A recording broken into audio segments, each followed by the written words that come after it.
ಈ ಹಿಂದಿನ ಎಪಿಸೋಡ್ನಲ್ಲಿ ನೀವು ನೋಡಿದ್ರಿ, ಅರ್ಜುನ್, ಕರುಣಾ ಮತ್ತೆ ಶಿವಾನಿ ಪಾಳ್ ಜಾಗಕ್ಕೆ ನಡ್ಕೊಂಡು ಹೋಗ್ತಿರ್ತಾರೆ. ಆಗ ರಸ್ತೆಯಲ್ಲಿ ಒಂದು ಬೆಕ್ಕು ಅಡ್ಡ ಬರುತ್ತೆ. ಆಮೇಲೆ ಆ ಬೆಕ್ಕು ತನ್ನ ನಿಜ ರೂಪಕ್ಕೆ ಬರುತ್ತೆ. ಆ ಬೆಕ್ಕಿನ ರೂಪವನ್ನ ನೋಡಿ ಶಿವಾನಿ ದಂಗಾಗೋಗ್ತಾಳೆ. ಈಗ ಮುಂದಿನ ಕಥೆ. ಮಯೂರಿ, ನೀನು? ಈಗ ಈ ಮಯೂರಿ ಯಾರಮ್ಮ? ನಿಮ್ಮನೆಗೆ ಅಂಜಲಿಯಾಗಿ ಮೊದ್ಲು ಬಂದಿದ್ದೆ ಈ ಮಯೂರಿ. ಕೌಶಿಕ್ ಮಯೂರಿನ ಸಾಯಿಸಿದ್ದ. ನೀನು ಮಯೂರಿ ಆಗಿರೋದಕ್ ಸಾಧ್ಯನೇ ಇಲ್ಲ. ಅವಳ ರೂಪದಲ್ಲಿರೋ ಇನ್ಯಾರೋ ಬೇರೆ ನೀನು. ನಿಜ ಹೇಳು, ಯಾರು? ಯಾಕೆ ಗೊತ್ತಾಗ್ತಿಲ್ವಾ? ನಿನ್ ಶಕ್ತಿ ಇಷ್ಟು ಕಡಿಮೆ ಆಗೋಯ್ತಾ? ನಾ ಯಾರು ಅಂತ ತಿಳಿದೇ ಇರೋಷ್ಟು ನಾನ್ ಗೊತ್ತಾಗ್ಲಿಲ್ವಾ? ನವಿಲು.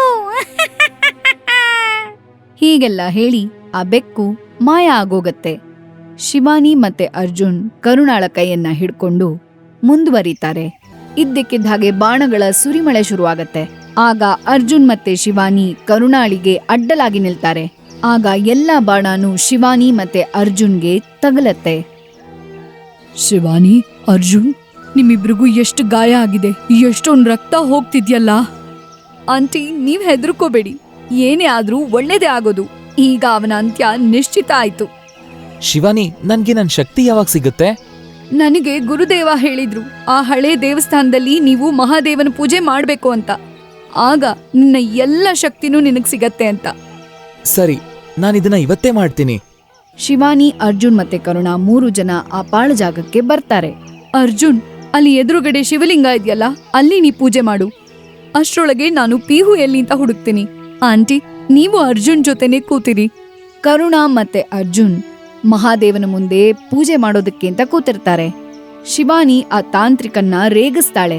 ಆಗ ಅಲ್ಲಿ ಜೋರಾಗಿ ಗಾಳಿ ಬರುತ್ತೆ. ಧೂಳು ಎಲೆ ಕೂಡ್ಕೊಂಡು ಗಾಳಿ ಜೋರಾಗಿ ಬರುತ್ತೆ. ಜೋರಾದ ಮಳೆಯೊಂದಿಗೆ ಮಿಂಚು ಕೂಡ ಮಿಂಚತ್ತೆ. ಈ ಕ್ಷಣದ ಸ್ಥಿತಿಯನ್ನ ನೋಡಿದ್ರೆ ಅನ್ಸತ್ತೆ ರುದ್ರ ರೂಪವನ್ನ ಮಹಾದೇವ ತಾಳಿ ರುದ್ರ ತಾಂಡವ ಮಾಡ್ತಿದಾನೇನೋ ಅಂತ.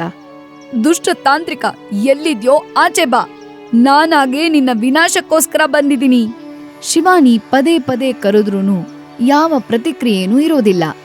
ಆ ತಾಂತ್ರಿಕ ಕೂಡ ಎದುರು ಬರೋದಿಲ್ಲ. ಶಿವಾನಿ ಕೋಪಗೊಂಡು ಅವಳ ನಿಜ ಸ್ವರೂಪ ನಾಗಿಣಿ ಸ್ವರೂಪಕ್ಕೆ ಬಂದಾಗ ಅಲ್ಲಿಗೆ ಆ ಬೆಕ್ಕು ಬರುತ್ತೆ. ಅವಳ ನಿಜವಾದ ಮಾನವ ರೂಪಕ್ಕೆ ಬರ್ತಾಳೆ. ಶಿವಾನಿ ಪುನಃ ತನ್ನ ಮಾನವ ರೂಪಕ್ಕೆ ಬರ್ತಾಳೆ. ಓ, ನಾ ಅನ್ಕೊಂಡಂಗೆ ನೀನ್ ಯಾರೋ ವೇಷಧಾರಿ. ಅಲ್ಲಿ ಮಯೂರಿ ರೂಪ ತಗೊಂಡು ನಮ್ಮ ದಾರಿ ತಪ್ಸೋದಕ್ಕೆ ನೋಡ್ದೋಳು. ಹಾ, ನಾನೇ ಬೆಕ್ಕು. ಎಂತ ಬೆಕ್ಕು ಅಂದ್ರೆ ನಿನ್ನ ಕಣ್ಣನ್ನ ಕಿತ್ತಾಕೋಂತ ಬೆಕ್ಕು. ನಿನ್ನ ಸುಂದರವಾದ ಮುಖವನ್ನ ಪರ್ಚಿ ಹಾಳ್ ಮಾಡೋಂತ ಬೆಕ್ಕು. ಯಾರಿಗೆ ಏನ್ ಮಾಡ್ತಾರೆ ಅಂತ ಸ್ವಲ್ಪ ಸಮಯದಲ್ಲೇ ಗೊತ್ತಾಗತ್ತೆ. ಸರಿ, ಹಾಗಾರೆ ನೀನು ಸಾಯೋದಕ್ಕೆ ರೆಡಿ ಆಗು. ಆ ಬೆಕ್ಕು ಈ ರೀತಿ ಹೇಳಿ ಏನೋ ಮಂತ್ರ ಪಠಿಸಿ ಬೂದಿಯನ್ನ ಎರಚ್ತಾಳೆ. ಇದ್ರಿಂದ ಶಿವಾನಿಯ ಕಣ್ಗಳು ಮಂಜಾಗ್ಬಿಡತ್ವೆ. ಶಿವಾನಿ ತನ್ನ ಕಣ್ಣನ್ನ ತೆಗೆಯೋದಕ್ಕೆ ಪ್ರಯತ್ನಿಸ್ತಾಳೆ. ಬೆಕ್ಕು ಸಮಯ ನೋಡ್ಕೊಂಡು ಶಿವಾನಿಯನ್ನ ತಳ್ಳಿಬಿಡ್ತಾಳೆ. ಶಿವಾನಿ ಕೂಡ ಕಣ್ಮುಚ್ಕೊಂಡೇ ಆ ಬೆಕ್ಕನ್ನ ಎಸಿತಾಳೆ. ದೂರ ಹೋಗಿ ಬೀಳತ್ತೆ. ಆಮೇಲೆ ಆ ಬೆಕ್ಕು ಶಿವಾನಿ ಮೇಲೆ ಬಂದು ಕೂತ್ಕೊಂಡು ಕಪಾಳಕ್ ಹೊಡಿತಾ ಇರ್ತಾಳೆ. ಶಿವಾನಿಗೆ ತುಂಬಾನೇ ಕೋಪ ಬರುತ್ತೆ. ಆಗ ಅವಳು ತನ್ನ ದೊಡ್ಡದಾದ ಕಣ್ಣುಗಳನ್ನ ತೆರೆದು ಬೆಕ್ಕನ್ನ ಎತ್ತಿ ಒಂದ್ ಕಡೆ ಬಿಸಾಕ್ಬಿಡ್ತಾಳೆ. ಆಮೇಲೆ ತನ್ನ ಶಕ್ತಿಯಿಂದ ಒಂದು ಚಾಕುನ ನಿರ್ಮಿಸಿ ಅದರಿಂದ ಬೆಕ್ಕನ್ನ ಸಾಯಿಸೇ ಬಿಡ್ತಾಳೆ. ಆ ಚಾಕು ಹೊಳಿತಾ ಇರೋಂಥ ಕೆಂಪು ಕಣ್ಣುಗಳಿಗೆ ಹೋಗಿ ಬೀಳತ್ತೆ. ಆಗ ಅವಳು ಜೋರಾಗಿ ಕಿರುಚ್ಕೊಂಡು ಅಳ್ತಿರ್ತಾಳೆ. ಮತ್ತೆ ಒಂದು ಈಟಿನ ನಿರ್ಮಿಸಿ ಅದರಿಂದ ಬೆಕ್ಕಿನ ಹೊಟ್ಟೆಗೆ ಹೊಡಿತಾಳೆ. ಈ ಕಾರಣದಿಂದ ಆ ಬೆಕ್ಕು ವಿಲವಿಲ ಅಂತ ಒದ್ದಾಡಿ ಸತ್ ಹೋಗುತ್ತೆ. ಶಿವಾನಿ ತಾಂತ್ರಿಕನಿಗೆ ಕೇಳೋ ರೀತಿ ಕಿರಿಚ್ತಾ ಇರ್ತಾಳೆ. ಏ ದುಷ್ಟ ತಾಂತ್ರಿಕ, ನಿನಗೆ ನಿಜವಾಗ್ಲೂ ಶಕ್ತಿ ಅನ್ನೋದಿದ್ರೆ ನನ್ ಎದುರುಗಡೆ ಬಂದು ಹೋರಾಡು. ಇವತ್ತೇ, ಈಗ್ಲೇ ನಿನ್ನ ಅಂತ್ಯ. ಬೆಕ್ಕನ್ನ ಸಾಯಿಸಿದ್ಮೇಲೂ ಆ ತಾಂತ್ರಿಕ ಬರ್ಲೇ ಇಲ್ಲ. ಶಿವಾನಿ ಎಷ್ಟೇ ಸವಾಲ್ ಹಾಕಿದ್ರೂ ತಾಂತ್ರಿಕ ಅಲ್ಲಿಗೆ ಬರ್ಲಿಲ್ಲ. ಆಗ ಶಿವಾನಿಗೆ ಕರುಣಾಳ ಧ್ವನಿ ಕೇಳ್ಸತ್ತೆ. ಅವಳು ಓಡ್ಕೊಂಡು ಕರುಣಾ ಹತ್ರಕ್ಕೆ ಹೋಗ್ತಾಳೆ. ಶಿವಾನಿ, ಪಿಹು ಎಲ್ಲಿ ಅಂತ ಏನಾರು ಗೊತ್ತಾಯ್ತಾ ಅಮ್ಮ? ಇಲ್ಲ ಆಂಟಿ, ಇನ್ನೂ ಏನೂ ಗೊತ್ತಾಗಿಲ್ಲ. ಶಿವಾನಿ ಮತ್ತೆ ಕರುಣಾ ಅಲ್ಲಿ ನಿಂತು ಮಾತಾಡ್ತಿರ್ತಾರೆ. ಆಗ ಅಷ್ಟ್ರಲ್ಲಿ ನಾಗರಾಣಿ ಅಲ್ಲಿಗೆ ಬರ್ತಾಳೆ. ಎಲ್ರೂ ಅವಳಿಗೆ ನಮಸ್ಕರಿಸ್ತಾರೆ. ಶಿವಾನಿ, ನಾನು ಮಹಾದೇವನಲ್ಲಿ ಬೇಡ್ಕೋತೀನಿ, ಇದು ಕೆಟ್ಟವರ ಜೊತೆ ನಿನ್ನ ಕಡೆಯ ಸಂಘರ್ಷ ಆಗಿರ್ಲಿ. ಆದ್ರೆ ಇವತ್ತು ನಿಂಗೆ ಸಿಕ್ಕಿರೋದು ಕಡೆಯ ಅವಕಾಶ. ಇದನ್ನ ಕೈಯಿಂದ ತಪ್ಪಿಸ್ಕೋಬೇಡ. ಈ ತಾಂತ್ರಿಕ ಅಮರ, ಅವನನ್ನ ಸಾಯಿಸೋದು ಬಹಳ ಕಷ್ಟ, ಆದ್ರೆ ಅಸಾಧ್ಯ ಅಲ್ಲ. ಈ ದಿನ ನೀನು ಅವಕಾಶ ಏನಾರು ಕಳ್ಕೊಂಡ್ರೆ ಇನ್ನು ಜೀವನದಲ್ಲಿ ಯಾವತ್ತೂ ಅವನನ್ನ ಸಾಯಿಸೋದಕ್ಕೆ ಆಗೋದಿಲ್ಲ. ಅವನು ಆಚೆಗೆ ಬರ್ತಿಲ್ಲ, ನಾ ಹೇಗ್ ತಾನೇ ಸಾಯಿಸ್ಲಿ? ಈ ಮಾತನ್ನ ಸ್ವಯಂ ಮಹಾದೇವನೇ ನಿನಗೆ ಹೇಳ್ಬೇಕು ಅಷ್ಟೇ. ಮಹಾದೇವ? ಹೌದು, ಇಲ್ಲೇ ಕೂತ್ಕೊಂಡು ಮಹಾದೇವನ್ನ ಕರಿ. ನಾಗರಾಣಿ ಜೊತೆಗೆ ಇನ್ನುಳ್ದವ್ರೆಲ್ರೂ ಅದೇ ಪೂಜೆಗಾಗಿ ಕೂತ್ಕೋಬೇಕಾಗಿರತ್ತೆ.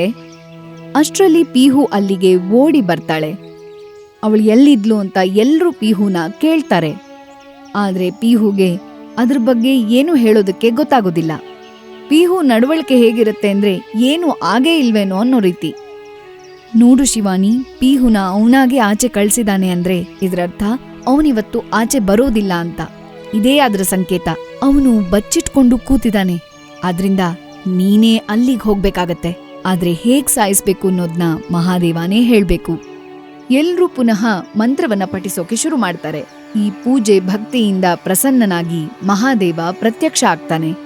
ಆದ್ರೆ ಯಾರಿಗೂ ಕಾಣಿಸೋದಿಲ್ಲ, ಬರೀ ಧ್ವನಿ ಕೇಳಿಸುತ್ತೆ. ಶಿವಾನಿ ಮತ್ತು ಅರ್ಜುನ್, ನಿಮ್ಮ ಇಷ್ಟು ದಿನದ ತಪಸ್ನಿಂದ ನಾನು ಪ್ರಸನ್ನನಾಗಿದ್ದೀನಿ. ನೀವು ಇಷ್ಟು ವರ್ಷದಿಂದ ಹೋರಾಡ್ತಾ ಇರೋದನ್ನ ನಾನು ನೋಡ್ತಾ ಇದ್ದೀನಿ. ಆದ್ರೆ ಇದು ನಿಮಗೆ ಪರೀಕ್ಷೆಯಾಗಿತ್ತು. ಮತ್ತೆ ಆ ದುಷ್ಟರ ನಾಶ ನಿಮ್ಮ ಕೈಯಿಂದಲೇ ಆಗ್ಬೇಕಾಗಿತ್ತು. ಅದು ಇವತ್ತು ಈ ತ್ರಿಶೂಲದಿಂದ ಆಗತ್ತೆ. ಅದಕ್ಕೆ ನಾನ್ ನಿಮಗೆ ಈ ತ್ರಿಶೂಲವನ್ನ ಕೊಡ್ತಾ ಇದ್ದೀನಿ. ಶಿವಾನಿ, ಈ ತ್ರಿಶೂಲವನ್ನ ತಗೊಂಡು ನೀನು ಗುಹೆಯೊಳಗ್ ಹೋಗು. ಮತ್ತೆ ಆ ಅಮರ ದುಷ್ಟ ತಾಂತ್ರಿಕನನ್ನ ಸಾಯಿಸ್ಬಿಡು. ಆಗ ಈ ಜಗತ್ತು ನಿನಗೆ ಆಭಾರಿಯಾಗಿರುತ್ತೆ. ಎಲ್ಲರೂ ತಲೆ ಬಗ್ಸಿ ಮಹಾದೇವನಿಗೆ ನಮಸ್ಕರಿಸ್ತಾರೆ.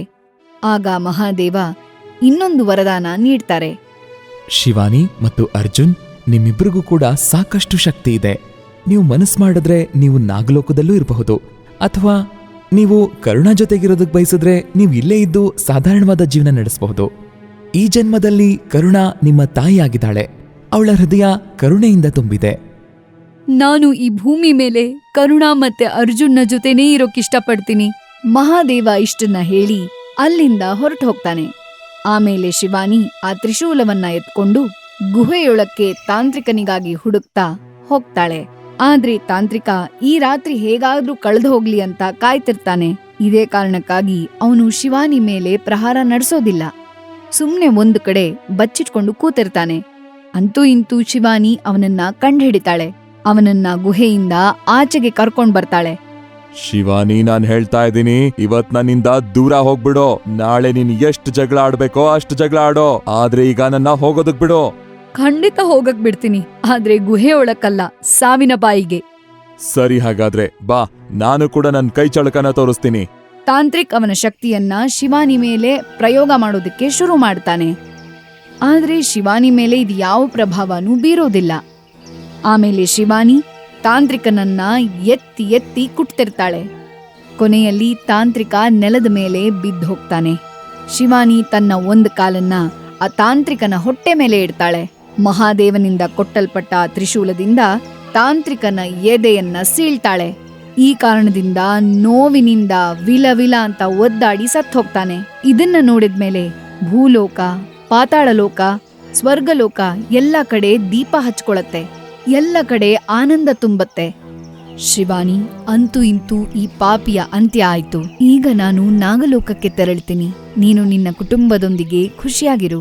ನಾಗರಾಣಿ, ನಾನು ಮತ್ತೆ ಅರ್ಜುನ್ ನಿಮಗೆ ನಾಗಮಣಿಯನ್ನ ಕೊಡ್ತಿದೀವಿ. ಇದನ್ನ ನಾಗಲೋಕದಲ್ಲೇ ಇಟ್ಟಿರಿ. ಅರ್ಜುನ್ ಮತ್ತೆ ಶಿವಾನಿ ನಾಗರಾಣಿಗೆ ಮಣಿಯನ್ನ ಕೊಡ್ತಾರೆ. ಆಮೇಲೆ ಕರುಣಾಳ ಜೊತೆ ಮನೆಗೆ ಹೋಗ್ತಾರೆ. ಅಲ್ಲಿ ಕರುಣಾ ಅವರಿಬ್ಬರ ಮದುವೆಯನ್ನ ಮಾಡ್ತಾಳೆ.